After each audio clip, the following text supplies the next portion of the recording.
please don't shout, then we cannot talk. We'll go back again. कोकाटेंची तब्येत आता नेमकी कशी आहे? कोकाटेंवरती हृदयाशी संबंधित कोणती शस्त्रक्रिया केली जाणार आहे का? कोकाटे साहेब परवाच्या दिवशी ॲडमिट झाले. एक लीलावती कॅज्युअल्टीमध्ये आले होते. वेळ होता 2:15 वाजले होते.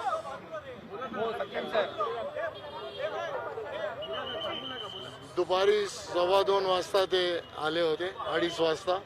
त्यांचा हार्ट रेट वाढलेला होता, 115 होता. डोका जड होता. पल्स नंतर त्यांचा श्वासाचा प्रकरण पण जास्त होता, 28 होता. छातीत दुखत होता. तर आम्ही जे काही टेस्ट करायचे होते ते केले. डॉक्टर सुरेश विजन कार्डिओलॉजिस्ट आहेत, ते तेव्हाच आले.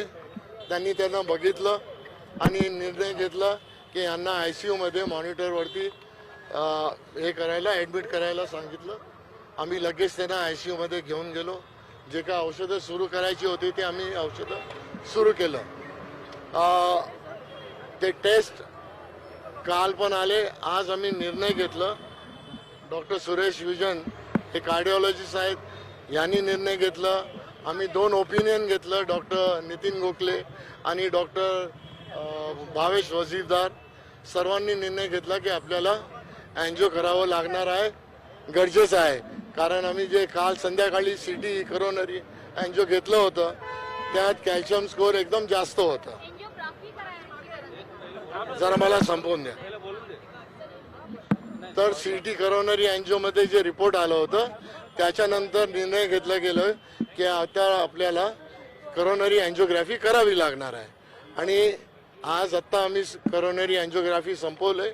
डॉक्टर सुरेश विजन अँजिओग्राफीचा रिपोर्ट आणि जे काय आहे ते तुम्हाला समजवतील. नंतर पुढे बघू काय बोलायचं. डिस्चार्ज कधी मिळणार आहे? डिस्चार्ज पहिले जे आहे.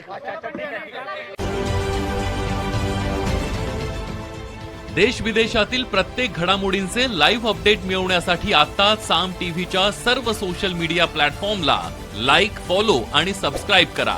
तसंच सर्व नोटिफिकेशनसाठी बेल आयकॉन प्रेस करायला विसरू नका.